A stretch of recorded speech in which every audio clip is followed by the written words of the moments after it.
हमारे साथ जुड़ गए हैं और वहां पर उनके साथ मौजूद हैं महेश्वर हजारी। तो अमित, इस पूरे मामले पर राजनीतिक बयानबाजी भी तेज है, राजनीतिक गतिविधि भी तेज है। बेशक नीतीश कुमार ने कह दिया कि मुख्यमंत्री स्तर पर बात नहीं होगी क्योंकि ये पूरा काम जो है वो पुलिस का है, लेकिन बयानबाजी अपनी ओर से चल रही है। महेश्वर हजारी जी आपके साथ हैं, क्या कुछ वो कह रहे हैं ये जरा बताइए।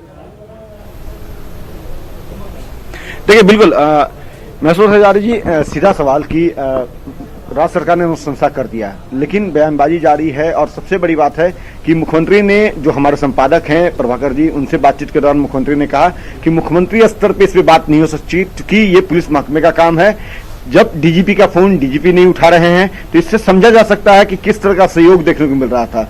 तो इसको देखते हुए चूंकि परिवार वाले ने जैसे रिकमेंड किया, चाहा, उन्होंने अनुरोध किया, हमने तुरंत रिकमेंड कर दिया। देखिए, आदरणीय मुख्यमंत्री जी को मैं धन्यवाद देना चाहता हूं। इन्होंने पहले भी कहा था कि उनके अभिभावक यदि चाहें तो हम अनुशंसा करने के लिए तैयार हैं, और उनके अभिभावक से आज बात हुई। अभिभावक ने आग्रह किया आदरणीय नेता नीतीश कुमार जी से, उन्होंने स्वयं जाकर के आज जो सीबीआई जांच के लिए यहाँ से अनुशंसा की है।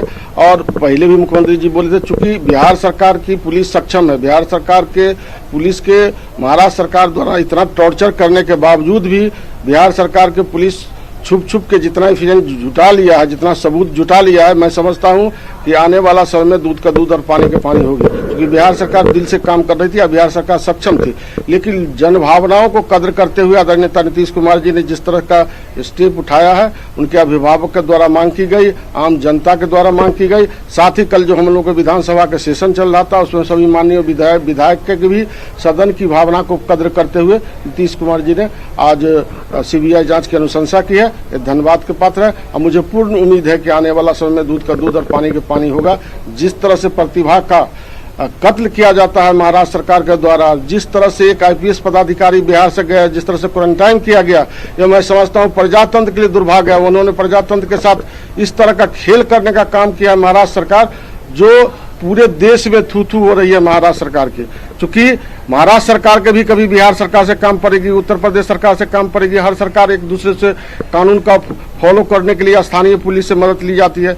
लेकिन जिस तरह से उन्होंने कानून का उल्लंघन किया है, जिस तरह से उन्होंने बिहार सरकार के पुलिस को सहयोग करने का काम नहीं किया है, मैं एक समझता हूँ प्रजातंत्र की हत्या करने का काम किया है महाराष्ट्र सरकार। इसीलिए अब मुझे पूर्ण उम्मीद है कि सीबीआई जांच के बाद जरूर दूध का दूध और पानी के पानी होगी, और सुशांत जी के परिवार को न्याय मिलेगा।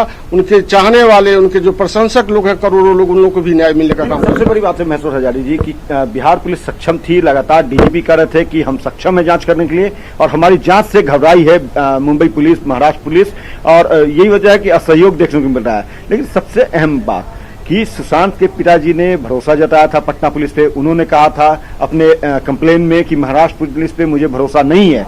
कहीं न कहीं वो भरोसा बिहार पुलिस पे जता रहे थे, और भरोसे पे बिहार पुलिस खड़ी भी उतर रही थी। जो टकराव की स्थिति थी, कहीं उसको भांपते हुए तो सुशांत सिंह के परिवार ने, पिता ने अनुशंसा नहीं करने का अनुरोध किया मुख्यमंत्री से। जो टकराव है वो कम हो जाए, इसको लेकर के क्या ये मांग रखी गई? नहीं, चूंकि जनभावना के कद्र किए, और चूंकि उनके पिताजी भी के बिहार के पुलिस पर विश्वास था, वो जानते थे कि बिहार पुलिस दूध के दूध और पानी पानी करेगी, और उसी के तरह हमारे जितने पुलिस पदाधिकारी गए हुए थे वो काम भी कर रहा था। लेकिन महाराष्ट्र सरकार तो एक जैसे लगता है जो कोई घटना करके आया है, उस तरह से उनके साथ व्यवहार कर रहा था। तो दुर्भाग्य की बात है, पहला बार आजादी के बाद ऐसा महाराष्ट्र सरकार मिला। जो उद्धव ठाकरे जी की सरकार है, जिस तरह से काम किया है, पूरे भारत अचंभित है। जब किस तरह के प्रजातंत्र देश में रहते हुए भी एक राज्य दूसरे राज्य का सहयोग नहीं करेगा, और जिस तरह से हत्याएं हुई और जो घटनाएं आ रही है, जो जांच में आ रही है, तो साफ आम जनता की नजरों में है। तो महाराष्ट्र सरकार नहीं जानती है, वो बात नहीं है। तो महाराष्ट्र सरकार ऐसे लोगों को जो इस तरह की घटना की है, इससे पहले भी करती रही है, उन लोगों की बचाने की कोशिश की जा रही है। और आने वाला समय में मैं समझता हूं कि सीबीआई जांच में दूध का दूध और पानी का पानी हो जाएगी। बिहार सरकार सक्षम थी जांच करने के लिए, लेकिन बिहार सरकार का कोई मदद करने का काम नहीं किया है महाराष्ट्र सरकार। यह दुर्भाग्य की बात है। अमित, इनसे जरा एक सवाल पूछिए कि यहाँ पर पूरे मामले में हम देख रहे हैं कि एक डेडलॉक जैसी स्थिति है मुंबई पुलिस और बिहार पुलिस के बीच में। वो डेडलॉक टूटता हुआ नहीं दिख रहा, लेकिन अगर हम मुख्यमंत्री नीतीश कुमार की बात करें और शिवसेना के अध्यक्ष और वहां के मुख्यमंत्री उद्धव ठाकरे के विषय में बात करें, तो दोनों लंबे समय तक एनडीए के सहयोगी रहे हैं, साथ में कई मीटिंग्स अटेंड की होगी, एक इनफॉर्मल रिश्ता भी इनके बीच में होगा। तो क्या नीतीश कुमार ने उस रिश्ते के आधार पर कोई व्यक्तिगत बातचीत या व्यक्तिगत तरीके से इस पूरे मामले को सुलझाने की कोशिश करेंगे उद्धव ठाकरे से बातचीत करके? बेशक फॉर्मल बातचीत ना करें, क्योंकि अगर हम बात करें तो बिहार के डीजीपी का भी फोन मुंबई पुलिस नहीं उठा रही है। देखिए, बिल्कुल ये अहम सवाल है, मैं लेता हूं।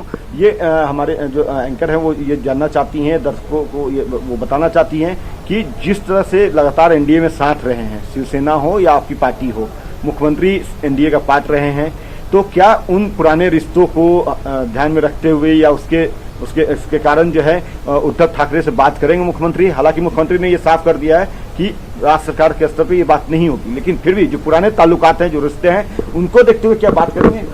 देखिए, आदरणीय मुख्यमंत्री जी ने साफ अभी कहा है, जो चूंकि यह डीजीपी का पुलिस का काम है और डीजीपी चूंकि प्रमुख होते हैं बिहार के, डायरेक्टर जनरल पुलिस हैं, और उन्होंने स्वयं वहां के डीजीपी से बात करने की कोशिश की, अन्य पदाधिकारियों से बात करने की कोशिश की, उनका फोन रिसीव भी नहीं किया जाता है। तो स्वाभाविक बात है, मन में कहीं न कहीं काला है महाराष्ट्र सरकार को। और जो स्थितियां, सबसे पहले तो मैं धन्यवाद देता हूं न्यूज 18 के और अन्य इलेक्ट्रॉनिक मीडिया के, जिसके कारण ये केस आज जिंदा हुआ। बहुत शुक्रिया महेश्वर हजारी जी इस तमाम जानकारी और बातचीत करने के लिए। और सीधे रुक कर लेते हैं